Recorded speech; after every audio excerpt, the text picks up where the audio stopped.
कमाल का देश है साहब। पिज्जा इस देश में 30 मिनट में घर पे आता है।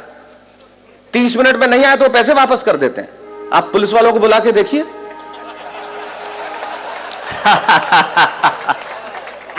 ये वो देश है जहां पे 8% में आपको कार का लोन मिलता है और 12% एजुकेशन लोन के देने पड़ते हैं। वाह वाह वाह वाह। कभी सलमान के बालों तो कभी कैटरीना के गालों पे मर गए। आज इस अवसर पे इससे बढ़िया पंक्तियां मुझे याद नहीं आती। क्या बढ़िया बात कहते हैं वो कवि कि कभी सलमान के बालों कभी कैटरीना के गालों पे मर गए, कभी चुंबन कभी चेहरे कभी चालों पे मर गए। ऊपर बैठ के भगत सिंह भी कहते होंगे यार सुखदेव राजगुरु हम भी किन सालों के लिए मर गए। वाह वाह वाह वाह वाह वाह।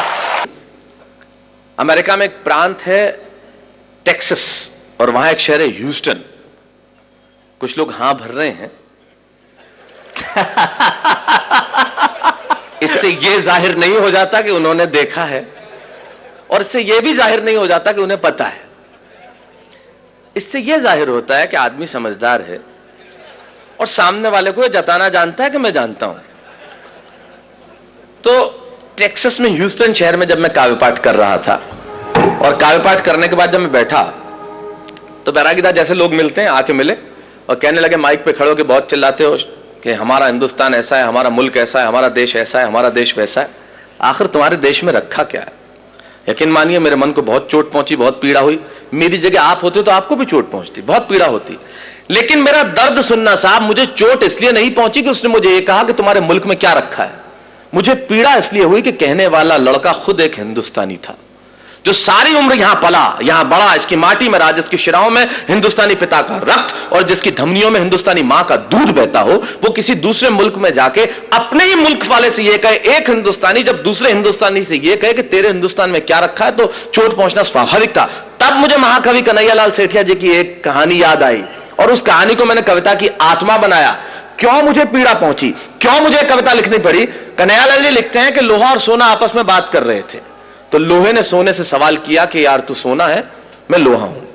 आपस में बातचीत शुरू हो गई तो सोना लोहे को कहने लगा कि यार लोहार तुझे बनाने के पहले ठोकता पीटता है, सोनार मुझे बनाने के पहले ठोकता। आप पढ़े लिखे लोग हैं, आग में तपा के ठोका जाता है, लेकिन जब तुझे लोहार ठोकता पीटता तो तू बहुत आवाज करता है, मैं तो चुप रहता हूं, ऐसा क्यों?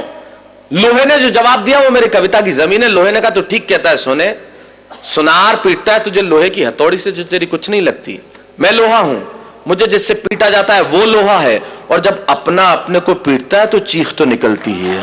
वाह वाह वाह वाह। मेरी कविता अपने ने अपने को पीटी गई चीख की कविता है। जब एक हिंदुस्तानी दूसरे हिंदुस्तानी को यह कहे कि तेरे मुल्क में रखा क्या है, अरे उन्हें मालूम क्या है कि मेरे मुल्क में है क्या? हमारे मुल्क में मधु कोड़ा है। वाह वाह। है एक भी लीडर ऐसा? सूर्यवंशी 38 वर्ष की उम्र में 4000 करोड़। आप यकीन मानिए कभी जिंदगी में 4000 करोड़ रुपए मिल जाएं तो यकीन मानिए इस जन्म में मुझे गिन के दिखा देना, आप गिन नहीं सकते। ये हिंदुस्तान, ये हमारा देश है, हमारे यहां कमाल की चीज है। हमारे मुल्क में क्या रखा है, बहुत जबरदस्त। जैसे आपका इंदौर का ट्रैफिक, मैं अभी एयरपोर्ट